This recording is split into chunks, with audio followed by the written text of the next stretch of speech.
Alors nous sommes parashat Beshalach. C'est la parasha dans laquelle, Baruch Hashem, le peuple d'Israël a eu la chance d'être délivré d'Égypte. Les sages disent que pendant que le peuple d'Israël est sorti d'Égypte, le peuple d'Israël était en train de prendre l'or et l'argent, et Moshe Rabbeinu, qu'est-ce qu'il a fait? Il est parti sur le Nil chercher le tombeau de Yosef Hatzadik. Comme Yosef leur a dit, je vous fais jurer que vous allez, vous allez prendre mon cercueil avec vous là-bas. Et après, on a dit que Yosef Hatzadik c'est l'ange. On a Ish. Le Ish Yosef, c'est l'ange. Alors regardez qu'est-ce qu'il y a écrit. Ve'idou Mitzrayim, ki ani Hashem be'ikabdi be'faro be'richbo parashav. Mitzrayim, l'Égypte va savoir que c'est moi, Kadosh Baruch Hu, qui a endurci leur cœur, et pas seulement le cœur du pharaon, le cœur aussi des soldats qui sont venus poursuivre Israël. Vaïssa malach Elohim, haolech lifnei machane Israël. Il y a un ange qui est parti avant le peuple d'Israël. Il dit ici, Vaïssa malach Elohim, ונטל מלאכה d'Hachem de Midbar Kadem, Mishrata d'Israël, Vata Levatron. Ça veut dire qu'il y a eu un ange qui était avant le peuple d'Israël et après le peuple d'Israël. Maintenant, on va se poser la question, d'où il est venu cet ange-là? C'était qui, l'ange? C'est l'ange de Yosef. Yosef Hatzadik, il avait l'ange de la rigueur, vous vous rappelez, Ish. Et maintenant, Moshe Rabbeinu, il est parti emmener Yosef Hatzadik. Et ils n'avaient pas encore l'arc de la Torah. Quand ils avaient la Torah, il y avait le tombeau de Yosef et la Torah qui allaient devant le peuple d'Israël. Et c'est eux, pendant le désert, qui a ajusté les montagnes, les vallées. Tout se mettait tout droit pour que le peuple d'Israël passe avec l'arc de la Torah. Mais maintenant, ils sont en train de sortir d'Égypte. Donc, d'où il vient un ange? C'est pas qu'on a entendu avant, il y a ici un ange quelque part qui est écrit Malach Hashem, Malach Hashem. Non. Et en plus, forte raison, il est écrit Ani velo Malach. Dieu dit, moi et pas un ange qui va vous délivrer de l'Égypte. Alors, d'où il est venu cet ange? Alors, il est écrit Vaïssa Malach Elohim. Vaïssa, il a commencé à voyager. Haolech lifnei machane Israël, celui qui était avant le camp d'Israël. Et cet ange-là, c'était le tombeau de Yosef qui allait devant Machane Israël. Il est écrit Vayar Ana Ayam Vayanos. Quand la mer a vu le tombeau de Yosef, elle s'est sauvée. Qu'est-ce qu'elle a vu? Le tombeau de Yosef? Yosef, c'est des os. Alors qu'est-ce qui reste? Il y avait l'ange. C'est l'ange. C'est l'ange qui est l'ange, pas gardien, c'est l'ange qui suit Yosef tout le temps. Alors il était où tout ce temps-là, l'ange? Il était avec Yosef. Ah, il restait en Il restait à côté de Yosef. C'est pour ça que Yosef... Ce qui a réveillé l'ange, c'est le Shem Hameforach? Oui. Quand il était Moshe, il est parti au Nil, il a dit le Shem Hameforach. C'est que le Shem Hameforach, c'est quoi? C'est un des noms sacrés de Dieu. Le cercueil, il est monté en haut. Mais le cercueil, qui l'a levé dans l'eau? Il y a un ange. Ça veut dire que l'ange des tzadikim, l'ange des enfants de Yosef, l'ange des enfants indigo, lui, même si la personne est morte, lui, il ne disparaît pas. Il reste tout le temps avec eux. Et c'est pour ça qu'il est écrit qu'il y a une expression qu'on dit en Kabbalah, ça s'appelle Havla de Garme, c'est la buée ou la vapeur qu'il y a au-delà des os.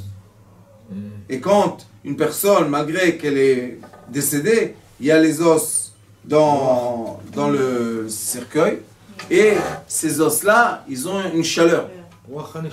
Okay? C'est quoi cette chaleur?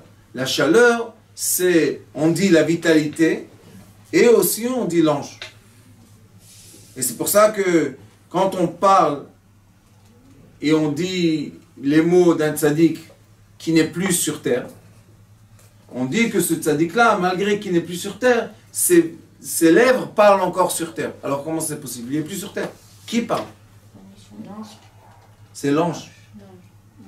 Nous avons chacun un ange, et nous avons chacun 4 anges autour de nous, un en haut et en haut. Et là on dit, Vaïssa malach Elohim olech lifnei machane Israël, vaïlech macharehem, Vaïssa amud anan mipnehem, vaïamod macharehem. Ça veut dire que cet ange-là, il y avait l'ange et il y avait amud anan. Ce sont 2 choses différentes. Et le amud anan, c'était comme une boîte, c'était comme dans un nuage. Vous savez, ceux qui montent dans la montagne maintenant quand il fait froid, on rentre vraiment dans un nuage. Ils étaient dans un nuage comme ça, protégés. Vayavo ben machane Mitzrayim ou ben machane Israël. Maintenant, on voit que toute la défense que le peuple d'Israël a eue pendant qu'ils sont sortis d'Égypte et pendant les 40 ans, jusqu'à quand ils rentrent en terre d'Israël, c'était une défense qui n'était pas humaine. Ce n'était pas des forces de l'être humain, c'était des forces des anges. Quels anges? C'était les anges des patriarches. C'est les anges des tribus, c'est les anges des grands tzadikim. Et les anges, ils restent à protéger leurs enfants. C'est comme ça qu'on dit des fois que le tzadik, il est parti, mais son mérite peut protéger ses enfants, ses petits-enfants, ses arrière-petits-enfants. C'est quoi le mérite? Le mérite, c'est la façon dans laquelle on est attaché à un ange, à un tzadik. Et cet ange-là, lui, il ne peut pas mourir. Pourquoi il ne peut pas mourir? Parce qu'il n'a pas un corps. Seulement quand on a un corps physique, on peut dire la mort et la vie. Mais eux, c'est éternel, c'est la vie éternelle. Nous aussi, on a une partie de nous qui est la neshama, qui est éternelle. Et en invoquant, est-ce qu'on peut éveiller encore? En invoquant ce tzaddik, est-ce qu'on peut éveiller encore plus? C'est ce qu'il est écrit, le Hari HaKadosh dit, que quand on vient sur la tombe d'un tzaddik, et on rappelle son nom, ou on dit des paroles qu'il a dit, ou bien il y a des yichudim qu'on doit faire, des noms sacrés qu'on doit penser.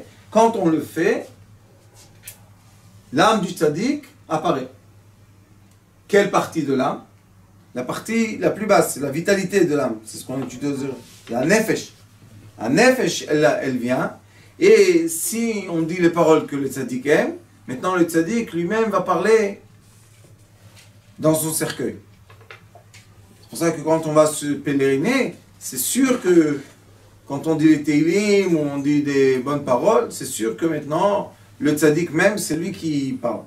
Vaï anan ve'achoshech ve'yaer et alayla ve'lo karav zel ze kol alayla.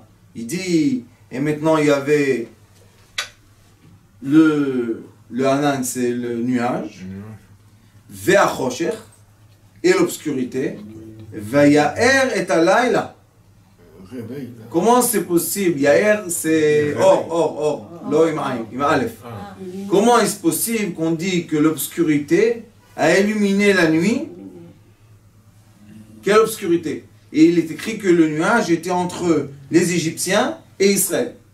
Donc on a eu un côté du nuage qui était éclairé, c'était le côté d'Israël, et un autre côté du nuage qui était obscur, c'était le côté d'Égypte. Où on a ça dans la Torah? Emmène-moi à Bereshit, s'il te plaît.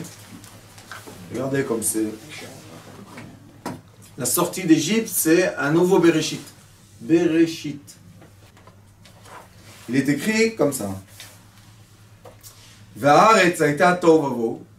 Le monde était tovavo en mélange. Qu'est-ce qui s'est passé quand les Égyptiens sont venus attaquer le peuple d'Israël?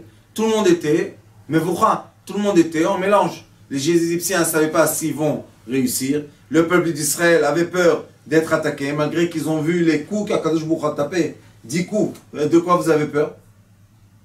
Leurs sentiments étaient mélangés. Qu'est-ce qui s'est passé? Ve'chosher al pnei teom. Et il y avait l'obscurité. Ve'ruach Elohim. Le ruach Elohim, c'est le vent qui était au-delà de l'eau. C'est un nuage. Ve'ruach Elohim merachefet al pnei hamayim. Vayomer Elohim, Yeyor, Vayeyor. Et là on voit aussi Vayavo Anan ben Machane Mitzrayim ben Machane Israël. Vayi Anan le nuage, Veruach Elohim rachef et apnei hamayim, Vechoshech, et il y avait l'obscurité, Vechoshech apnei tehom, Vayaer et halayla, et il y avait, Vayomer Elohim yeyor vayor. Donc on voit qu'Akadosh Baruch Hu a remis en place tous les Maaseh Bereshit, toute la création de Bereshit. Pour qui il a fait ça? Le malach, l'ange, vous savez pourquoi? Parce que quand le peuple d'Israël est venu et était sur la mer, et Akadosh Baruch Hu a dit à l'ange de la mer, ouvre la mer, il a dit pourquoi? Ceux-là c'est des idolâtres. Et ceux-là c'est des idolâtres. Pourquoi j'ouvre la mer? C'est une bonne réponse, non? Il a dit, le peuple d'Israël, tu l'appelles le peuple d'Israël, mais ce sont des idolâtres. Et les Égyptiens, ce sont des idolâtres. Alors pourquoi tu veux que je m'ouvre? Il lui a dit, au début des temps, j'avais fait avec toi un accord que quand le peuple d'Israël allait passer, tu allais t'ouvrir. Il dit, avec quel mérite? Un mérite. C'est vrai que Narshon est rentré. Mais quand il est rentré, qui a ouvert la mer? Katou Vayar, Ayam, Vayanos. C'est quand il a eu de l'eau jusque-là. Mais je vous dis que le Midrash dit que la mer a vu la tombe de Joseph, hop, et il est parti en arrière. Pourquoi il est parti en arrière? Parce que Joseph, c'était l'ange de la rigueur. Et l'ange de la rigueur, c'est le feu. Et le feu est plus fort que l'ange de l'eau. Parce que le feu brûle l'eau, il le sait. Donc on peut comprendre maintenant que l'ange de Joseph qui a accompagné le peuple d'Israël qui était avant eux, c'est lui qui a ouvert la mer pour le peuple d'Israël pour qu'il passe dans la mer. Oh, la même chose qu'il y a eu Maaseh Bereshit. Veruach Elohim merachef et al pnei hamayim. C'était aussi l'histoire d'un nuage, de l'eau, du feu et de la terre. Et ici, on a encore une fois le nuage, le feu, la terre et l'eau. On a les mêmes conditions. Donc maintenant, tout recommence.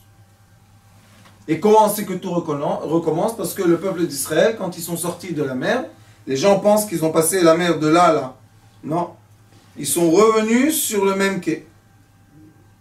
Ils étaient sur le même côté. Alors on pose la question. Chazrou lo lemitzrayim, chazrou לאותו ים, מול בעל פאור, לאותו מקום. Alors tout le monde pose la question. S'ils ont fait juste ça, hein, ils sont revenus au même endroit, à quoi ça sert de les faire entrer dans l'eau? C'est pour le monde, pour montrer au monde. De quoi? Pour pas qu'ils retournent en Égypte. Mais il les a fait retourner de toute manière. Quel est le but? Si tu veux me faire passer la mer, il n'y a pas de problème. On passe d'un côté à l'autre et on rentre en terre d'Israël, non? C'est pour la lumière, pour voir si la mer. Parce que Akadosh Baruch Hu, quand il les a fait passer dans l'eau, il leur a changé leur pensée. C'est quoi l'eau? Vaï mavdil, vaï rakia mavdil ben mayim le mayim. נכון? כן, ראו את הנס. bien sûr, mais qu'est-ce qu'ils voulaient? Ils ont fait mikvé. Le Yom Revi'i, qu'est-ce qui s'est passé? Bakasha. Vayomer Elohim, Akadosh Baruch Hu a dit, Yeh meorot berki hashamayim, להבדיל בין היום ובין הלילה. Vous voyez qu'ici, il y a eu, Vaï הענן והחושך וירא את הלילה, ולא קרב זה אל זה כל הלילה. C'est-à-dire qu'un côté a eu la lumière, un côté l'obscurité. Et ici, qu'est-ce qui est écrit?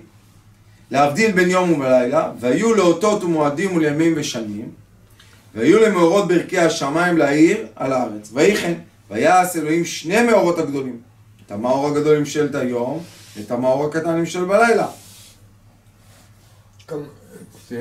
רגע, וייתן אותם אלוהים ברכי השמיים להאיר על הארץ, למשול ביום ובלילה, ולהבדיל בין האור ובין החושך. Vayar Elohim, Kitov. Qu'est-ce qui s'est passé? Le rakia, c'est quoi? C'est l'horizon. Mais le rakia aussi, c'est une couche de séparation. Dans la couche de séparation, il y a la lumière extérieure et la lumière intérieure. Et la couche de séparation. Et qu'est-ce qui s'est passé avec le peuple d'Israël? Ils sont passés dans la couche de séparation. Ils sont rentrés dans l'eau. mais ils sont revenus sur le même quai. Est-ce qu'ils sont revenus les mêmes ou pas? Non. Pourquoi? Parce Alors, qu'ils ont changé de conscience. Pourquoi ils ont changé de conscience? Parce qu'ils ont vu Parce que- sur la mer les miracles qu'il y a eu, Voilà. magnifiques. Mais le changement de conscience veut dire qu'ils ont passé d'étape. Ce ne sont plus les mêmes. Et depuis qu'ils sont venus sur le quai, ils avaient 49 jours pour recevoir la Torah. Donc dans notre vie personnelle, Mais ils sont redevenus les mêmes après. quand? Et Mavodazara. De quoi? Du Nachash? C'est seulement 3000 personnes, des millions, c'est... Mais ce qu'on veut expliquer maintenant, c'est qu'une personne, quand elle passe des choses dans sa vie, elle ne doit pas penser que avoir des épreuves, ça veut dire que maintenant, si j'ai passé l'épreuve, je vais changer ma femme, ma maison, mes enfants, mon travail, mes habits, mon costume. Non. Nous, ce qu'on veut expliquer, c'est qu'il y a une séparation entre une étape dans la vie et une autre étape dans la vie. Le problème des êtres humains, c'est qu'ils pensent que quand ils passent une étape à l'autre, leur vie va changer. Mais leur vie ne change pas. Non. Et ils sont déçus. Ils pensent que s'ils vont rentrer à l'hôpital, quand ils vont sortir de l'hôpital à la maison, tout le monde va changer pour eux. Mais rien ne change. La seule chose qui peut changer, c'est la conscience de l'être humain. Qui est le premier qui a bien changé sa conscience? Avraham Avinu. D'accord? Avraham Avinu a changé le premier. Après, c'était qui le deuxième? Yosef Hatzadik. Yosef Hatzadik était le fils de Yaakov. Il a été élevé dans la maison de son père, gâté, instruit, bien habillé. Il est parti en Égypte comme esclave. Il a été vendu comme esclave. Il était en prison comme esclave. Malgré que tout le temps, il était élevé dans sa conscience. Et il est écrit que la nuit, quand les psukim disent Vayaretz, ils l'ont fait vite aller voir Pharaon. Il est écrit dans le Sefer Esha que la nuit, il est venu l'ange. Et il voulait lui enseigner les 70 langues, parce que sinon il n'aurait pas pu grimper les marches pour atteindre Pharaon. Qu'est-ce qui est écrit, vous savez? Que l'ange de Yosef l'a assommé, et il lui a fait rentrer dans la tête 70 langues. Il s'est réveillé, il avait les 70 langues. Mais pas seulement qu'il avait les 70 langues. Yosef Hatzadik a fait un changement de conscience. Quand il parlait des rêves avec ses frères, malgré que les frères ont eu la haine contre lui à cause de ses rêves, il a continué à raconter les rêves. Donc il n'a pas fait attention aux gens qui sont autour de lui. Il était jeune. Mais après, quand il avait 30 ans, il est venu parler avec Pharaon. Quand Pharaon lui a raconté les rêves, qu'est-ce qu'il lui dit? Elohim yanet paro. C'est pas moi qui parle, c'est Dieu qui parle. Donc Yosef Hatzadik pouvait lui dire, tu sais Pharaon, toi tu vas perdre tout ton royaume, et c'est moi le roi, parce que je sais 71 langues, et toi tu sais seulement 70. Mais il s'est retenu de ne pas dire la 71e langue. Donc Yosef Hatzadik a changé de conscience. Qu'est-ce qu'il a compris? Il a compris, je sais que je vais être en Égypte, et maintenant je sais que je dois m'arranger, m'adapter, m'aligner avec la conscience des gens qui sont en Égypte. Mais quand il était avec ses frères, est-ce qu'il a fait ça? Il n'a pas fait ça. Ça, c'est les enfants indigos. Les enfants indigos, ils sont surdoués, mais quand ils sont jeunes, comme ils n'ont pas d'éducation, personne ne leur explique qui ils sont vraiment, alors ils parlent. Ils disent des choses comme ça, tac. Et les gens adultes, ils n'aiment pas qu'on leur parle de façon tellement franche dans la figure d'un homme. Mais quand ils grandissent, si on les éduque comme il faut, alors ils savent mesurer leurs paroles pour ne pas avoir de problème. Et Yosef Hatzadik, quand il a vu que ses frères sont venus le voir, il pouvait avoir la rigueur pour les tuer. Il avait le droit, c'était le roi. Mais il n'a pas voulu les tuer. Pourquoi? Parce qu'il a compris que de faire du mal, ce n'est pas le but de la vie. Montrer sa force, ce n'est pas le but de la vie. Gagner les gens, ce n'est pas le but de la vie. Le but de la vie, c'est faire du bien. On laisse Yosef Hatzadik tout seul, on revient en l'ange qui les fait sortir d'Égypte. L'ange qui les fait sortir d'Égypte, c'est lui qui ouvre la mer. Raya Benos, la mer a vu le tambour de Yosef, oh, il est parti en recul. Et qu'est-ce qu'il a fait l'ange? Il les a ramenés sur le même quai. Il les a ramenés au même endroit. Donc qu'est-ce qu'il a fait? Il leur a dit, le vrai tikkun d'une personne, c'est pas de se sauver de son tikkun. Le vrai tikkun d'une personne, c'est évoluer. Vayavdel ben amaim lamaim, ben arakia la rakia. Il y a toujours ça s'appelle kilpat noga, une écorce, qui fait la différence entre une étape à l'autre. L'ange, il leur a dit, je vous ai fait passer par la mer, et dans la mer, vous avez compris que la nature a changé, puisqu'il est écrit, il y a un livre qui s'appelle Yalkut Me'am Loez, qui raconte ce qu'il y avait dans l'eau, que tout est devenu du marbre, et l'eau est devenue comme de la glace, et il y avait des arbres qui sont sortis, et il y avait la vigne, il y avait de l'eau, il y avait tout. Donc, ils étaient dans un moment de quelques heures, puisqu'ils ont passé la nuit, le matin déjà ils étaient sur le quai. Mais ils étaient dans un mirage. Ils ont vu des choses qui sont extraordinaires. Qu'est-ce que leur a fait cette abondance? L'abondance leur a changé la conscience. C'est pour ça que si on veut changer, vraiment changer la conscience d'une personne, il faut la changer avec de l'abondance et non pas avec la misère. Et c'est pour ça qu'Akadosh Baruch Hu, quand il nous a fait sortir d'Égypte, il nous a fait sortir avec quoi? Avec de la richesse. Pour qu'on puisse comprendre que nous ne sommes pas des esclaves.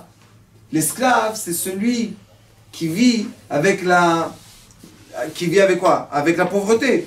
Mais celui qui vit avec la pauvreté, c'est pas seulement la pauvreté. L'espoir d'être libéré. C'est pas seulement la pauvreté matérielle, c'est la pauvreté dans la pensée. Qu'est-ce qu'il a fait l'ange de Yosef? Il leur a dit, écoutez, comme moi, j'ai accompagné Yosef de l'esclavage, de la prison au royaume, vous aussi, je vais vous faire passer de l'esclavage au royaume.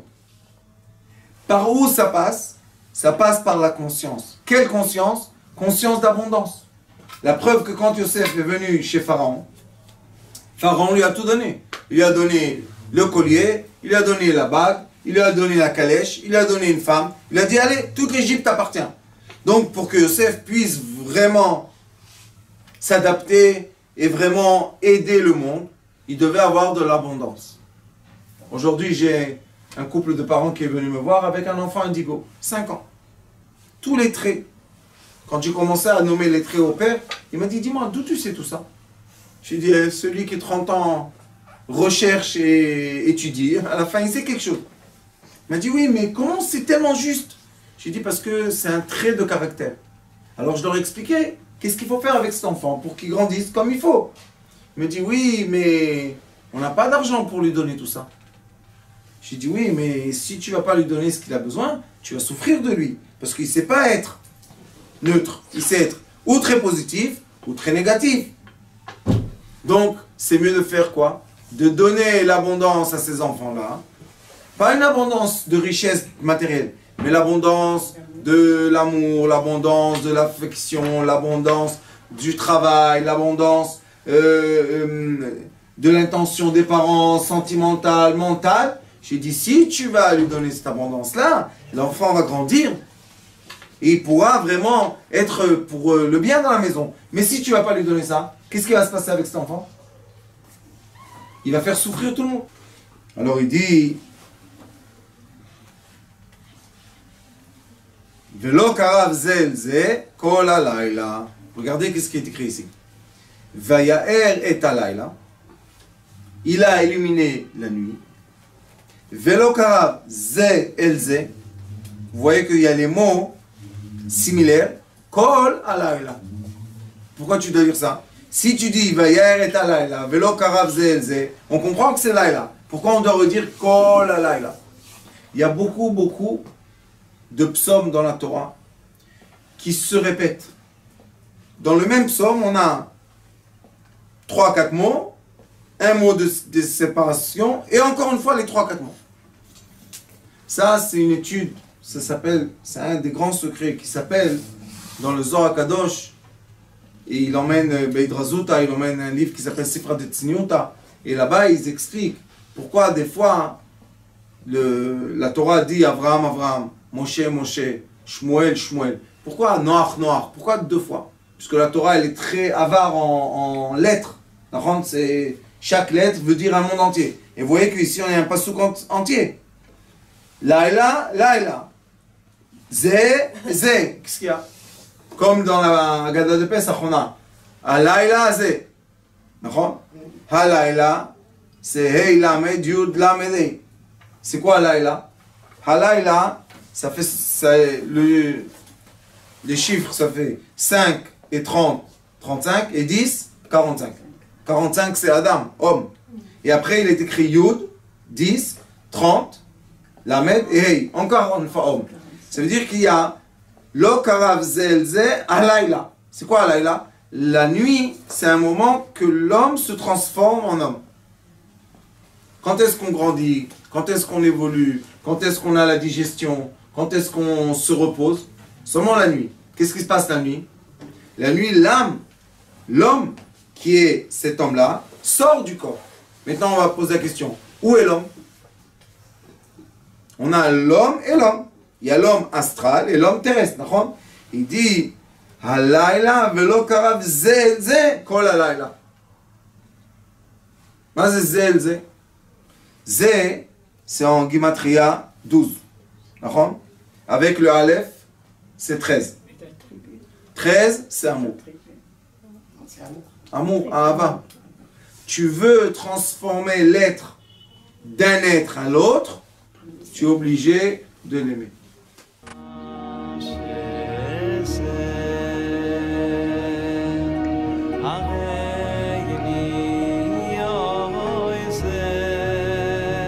הוא היה אומר לי, בבית שלי יש מלאכים, לא רוצה לצאת מהבית.